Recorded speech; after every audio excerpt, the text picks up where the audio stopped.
नीतीश कुमार हाथ में पकड़ी हुई उस रेत की तरह है जिसे आप कितना भी दबाने की कोशिश करो वो आपके हाथ से फिसलेगी ही फिसलेगी।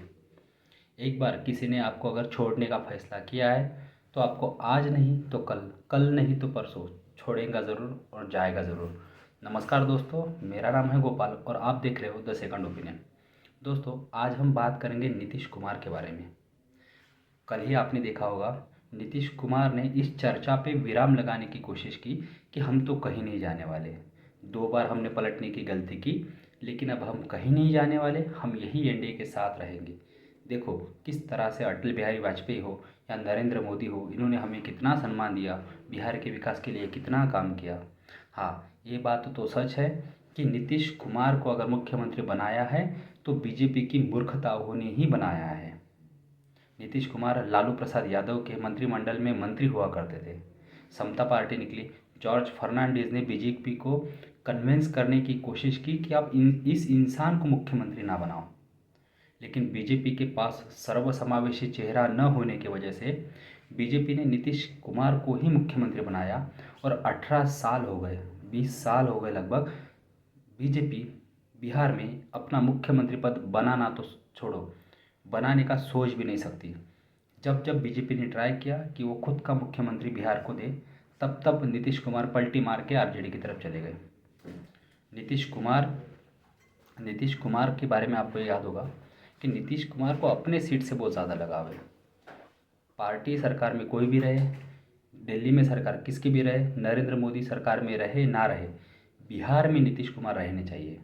नीतीश कुमार के जो अभी समर्थक हैं, उन्होंने नारा देना शुरू भी किया है 2025 से 30 तक नीतीश कुमार बिहार तक। तो इससे क्या मतलब होता है कि नीतीश कुमार एक बार फिर से मुख्यमंत्री बनना चाहते हैं और आने वाले 5 साल के लिए मुख्यमंत्री बनना चाहते हैं। तो ये जो खबरों पे विराम देने का काम नीतीश कुमार ने किया है, वो असल में विराम नहीं है। बस बात इतनी है कि नीतीश कुमार के जो 12 सांसद हैं वो अभी चुन के आए हैं, और जब जब चुन के आए हैं नरेंद्र मोदी के साथ चुन के आए हैं। 2014 में नरेंद्र मोदी के विरुद्ध नीतीश कुमार ने लड़के देखा है, तब उनके मात्र 2 सांसद आए थे। तो नीतीश कुमार एक कुशल प्रशासक ज़रूर है, लेकिन नीतीश कुमार एक कैडर बेस पार्टी उनकी नहीं है। उनके पास उनका वोट बैंक है जो 15-16% तक वैरी करता है, लेकिन उससे ज़्यादा नीतीश कुमार की पकड़, कुशल संगठक नीतीश कुमार नहीं है। उनको जब भी चुन के आते हैं तो उनको ज़रूरत पड़ती है कैडर पार्टी की, वो आरजेडी हो या बीजेपी हो। तो इस बार क्या होगा, इस बार नीतीश कुमार पलटने से चूके क्यों? तो इसका नतीजा ये है कि ऐसे कहा जा रहा है कि नीतीश कुमार के जो 2 सांसद हैं, उसमें से लल्लन सिंह और प्रकाश झा, झा साहब, तो वो बीजेपी से कॉम्प्रोमाइज़ हुए हैं। अब इससे पहले आपको याद होगा, जब नीतीश कुमार आरजेडी के पास गए थे तब मीडिएटर के लिए प्रशांत किशोर थे, और ऊपर से आरसीपी सिंह को मंत्री बनाने की वजह से लल्लन सिंह, जो बीजेपी से नाराज़ चल रहे थे, उन्होंने भी नीतीश कुमार को फोर्स किया कि वह आरजेडी की तरफ जाए। अब खुद लल्लन सिंह हो या संजय झा हो, वो दिल्ली मतलब मोदी कैबिनेट में मिनिस्टर्स है। संजय झा राज्य मंत्री है और लल्लन सिंह ये केंद्रीय मंत्री है। उनके पास पंचायती राज मिनिस्ट्री है और अन्य भी मिनिस्ट्री है, दुग्ध पालन वगैरह ऐसा कुछ मिनिस्ट्री है, लेकिन he is a cabinet minister. तो बीजेपी ने उनको अपना बना लिया है और बीजेपी से ये 2 लोग कॉम्प्रोमाइज़ हो गए हैं, ऐसा कहा जाता है। अब बात दिक्कत दोस्तों यहाँ पे आती है कि सांसद अभी चुन के आए हैं, सिर्फ 6 महीने हुए हैं सांसद को चुन के आए हुए, ठीक है। तो कोई भी सांसद ये नहीं चाहेगा कि वो दोबारा इलेक्शन के लिए सामने जाए। 5 साल बाद क्या होता है, 5 साल बाद नीतीश कुमार का स्वास्थ्य क्या होगा, 5 साल बाद नीतीश कुमार मुख्यमंत्री रहेंगे नहीं रहेंगे, ये पता नहीं। लेकिन अगर वो बीजेपी के साथ रहते हैं तो ज़रूर आने वाले 5 साल बाद जब भी लोकसभा का चुनाव होगा, तब उनके चुन के आने की प्रोबेबिलिटी ज़्यादा होगी, ये सांसद जानते हैं। दोस्तों, एक चीज़ ये होती है कि कोई मंत्री बनता है, कोई मुख्यमंत्री बनता है, लेकिन जो सांसद होता है उसको उसकी सांसद ही प्यारी होती है, उसको उसकी विधायक ही प्यारी होती है। तो बात मैं वही कर रहा हूँ कि सांसद तो बीजेपी के साथ रहना चाहते हैं। जो 12 सांसद नीतीश कुमार के चुन के आए हैं, वो अगर नीतीश कुमार अगर आरजेडी तरफ जाने की कोशिश करेंगे तो उसमें से 7-8 सांसद बीजेपी ज़रूर तोड़ सकती है। हाँ, उसमें से 2-4 लोग होंगे जो नीतीश कुमार के लॉयल होंगे, लेकिन उनमें से 7-8 लोग बीजेपी पक्का तोड़ेगी, क्योंकि नीतीश कुमार अब उस कंडीशन में नहीं है जहाँ पे जाके वो बीजेपी से उस तरह की संघर्ष कर सके, क्योंकि उन्हें पता है कि उनकी हेल्थ के इशू है। उन्हें पता है कि बिहार के लिए पैकेज जो बीजेपी सरकार अभी दे सकती है वो दूसरी सरकारें नहीं दे सकती, और वो उनके सांसदों को भी पता है कि अगर सत्ता के साथ बने रहे तो ही अपने को फ़ायदा मिलेगा, उसकी मलाई मिलेगी। तो बात यह है दोस्तों कि सत्ता से कोई दूर नहीं जाना चाहता।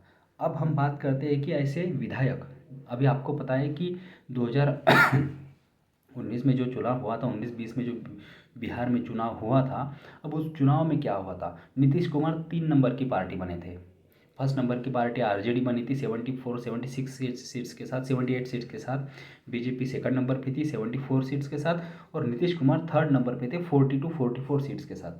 चिराग पासवान तब चुनाव अलग लड़े थे, और चिराग पासवान चुनाव अलग लड़ने की वजह से नीतीश कुमार को भारी नुकसान हुआ, और वो बीजेपी से ही छोटी पार्टी वहाँ पे बन गई। असल में यही बात नीतीश कुमार को पसंद नहीं आई, और वो आरजेडी की तरफ चले गए। अब दिक्कत यह है कि जो एमएलए चुन के आए हैं, जो एमएलए चुन के आए हैं, उनमें से जो 40-45 एमएलए, उसमें से 20 एमएलए ऐसे हैं, उनका जो विधायकी क्षेत्र है, उनका जो अगर डेमोग्राफिक्स देखी तो उनको आरजेडी के साथ अगर रहे तो जीतने के चांसेस ज़्यादा बनते हैं, क्योंकि आरजेडी का वोट बैंक जो है मुस्लिम और यादव, जिसको एम वाई कॉम्बिनेशन बोलते हैं, मुस्लिम यादव माई कॉम्बिनेशन, ठीक है। लालू प्रसाद यादव का आपको नारा भी याद होगा, बुरा बाल साफ करो एंड ऑल, ठीक है। तो जो भी एम वाई समीकरण के लोग हैं, वो आरजेडी और नीतीश कुमार अगर आरजेडी के साथ आते हैं तो उन विधायकों का जीतने का चांसेस अच्छा होगा। इसलिए 20 या 25 विधायक चाहते हैं कि आप आरजेडी के साथ जाओ, लेकिन जो सांसद अभी चुन के आए हैं वो चाहते हैं कि नरेंद्र मोदी सरकार के साथ ही रहो, क्योंकि अगर उधर जाते हैं तो फिर एक खिचड़ी बनेगी। उनमें से राहुल गांधी है, 230 लोग हैं, फिर नीतीश कुमार जाएंगे, उसके बाद भी अगर बिहार में केंद्र में बीजेपी की सरकार नहीं गिरती है तो नीतीश कुमार क्या करेंगे। उस हालत में नीतीश कुमार की ना मुख्यमंत्री पद रहेगा, ना नीतीश कुमार के पास सेंटर का सपोर्ट रहेगा। जब अभी जो सांसद को फंड मिल रहा है, या फिर लल्लन सिंह को मिनिस्ट्री मिली हुई है, संजय झा को मिनिस्ट्री मिली हुई है, वो मिनिस्ट्री भी हाथ से जाएगी, फिर वो क्या करेंगे। तो दोस्तों ये सबसे बड़ा गेम है। तो नीतीश कुमार ने अभी अपने डोर्स शट नहीं किए हैं, सारे डोर्स अभी भी ओपन हैं। लेकिन वही है कि जिस तरह से महाराष्ट्र में खेला चल रहा है कि शरद पवार आ सकते हैं, उद्धव ठाकरे के एमएलए आ सकते हैं, अपनी अखिलेश यादव की पार्टी टूट सकती है और सांसद आ सकते हैं, और बीजेपी खुद के भरोसे 272 सीट्स पर जा सकती है। अब नीतीश कुमार अलग चले भी गए तो चंद्रबाबू नायडू जाएंगे कि नहीं, ये भी सबसे बड़ा फैसला है, ये भी सबसे बड़ी देखने वाली बात होगी। तो यही कारण है कि नीतीश कुमार अभी रुके हुए हैं, लेकिन अभी भी दरवाजे बंद नहीं हुए हैं। आपकी राय क्या है, प्लीज़ कमेंट बॉक्स में बताएं, और प्लीज़ मेरे चैनल को लाइक शेयर और सब्सक्राइब करिएगा। धन्यवाद।